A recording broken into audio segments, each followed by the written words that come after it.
안녕하세요. 수다몽더 퀴즈 스토리 정PD입니다.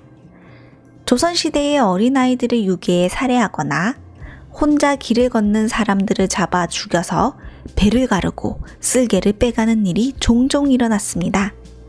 산속 나무에 묶인 채 배가 갈려 죽은 사람들이 보여진 이 사건들.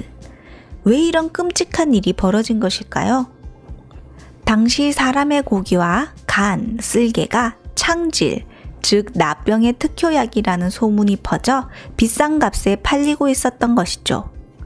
문둥병이라 불리는 나병 혹은 한센병은 피부가 썩고 신체 일부가 없어지는 증상 때문에 보기에도 끔찍했고 다른 사람들에게 죄인 취급을 받으며 가혹한 대우를 받았습니다.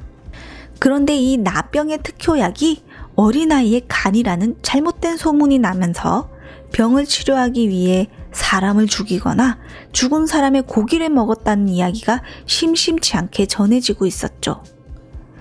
명종 19년 상주에 사는 정운춘이 동네 어린아이를 꿰어 산으로 끌고 가 배를 가르고 쓸개를 꺼내 먹고 살을 구워 먹었다는데 아마 그도 나병 환자였을 것으로 추측이 됩니다. 명종 21년 한양에서는 사람을 죽여 쓸개를 빼가는 일이 비일비재하게 일어났는데 거린들을 잡아 이같이 죽였기 때문에 거리에 거린이 남아나지 않았을 정도라고 합니다. 아이들이 순식간에 사라지기도 하고요. 세조 때 함길도에서 올린 장계에도 사람의 쓸개를 약으로 쓴다는 이야기가 실려 있었습니다. 여진족 올적합을 피해 도망쳐온 중국인들이 있었는데 여진족 중 화살을 맞는 사람이 많아 중국인들의 쓸개를 빼내서 독을 치료하려고 했다는 것입니다. 그러니까 쓸개가 나병에만 쓰이는 것은 아니었다는 거죠. 선조 9년 6월 선조는 배를 갈라 사람을 죽인 자를 체포하는 일을 조를 시켜서 공사로 삼아라 라는 명령을 내립니다. 선조시대 사람의 배를 갈라 쓸개와 간을 빼간다는 이 소문이 널리 퍼져 백성들은 두려움에 떨었고 선조가 직접 나서 범인을 잡도록 현상금까지 걸었던 거죠. 선조 40년 5월에 같은 소문이 퍼졌는데 사람을 죽이고 간과 쓸개를 떼어 사고 파는 조직까지 생겨났다는 것입니다. 백성들은 혼자서 거리를 나서지 못하고 무리를 지어 다니고 잠도 이루지 못하고 그래서 농사를 짓지도 못하는 이들이 생겨났습니다. 다른 시절에도 식인에 대한 소문이 있었건만 선조 때는 왜 이만큼 큰 공포를 느꼈을까요? 기괴한 소문이 퍼졌을 때는 전국적으로 가뭄이 심했을 때의 일입니다.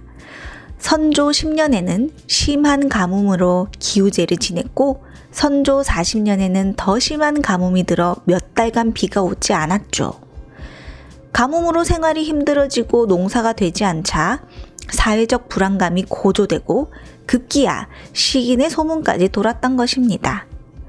과연 사람의 간담이 약효가 있었는지 그것을 빼가는 조직이 있었는지 이 모든 것들이 분명한 실체가 드러나지는 않았습니다. 하지만 소문이 너무 많이 퍼지자 사회를 안정시키기 위해 선조는 살인자를 잡으면 큰 상을 주겠다는 방을 걸었던 것이죠. 심지어 사관원에서는 사람을 죽여 간을 빼내어가는 범인들을 열심히 잡지 않는다는 이유로 좌우 포도대장을 파직시킬 것을 청하기도 했습니다. 사회가 불안하고 백성의 삶이 피폐해지면 이렇게 가짜뉴스가 판을 치게 되고 불안은 더 고조되게 되는 것 같습니다. 오늘의 이야기는 여기까지입니다. 지금까지 수다몽더 퀴즈 스토리 정PD였습니다. 좋은 하루 되세요. 바이바이.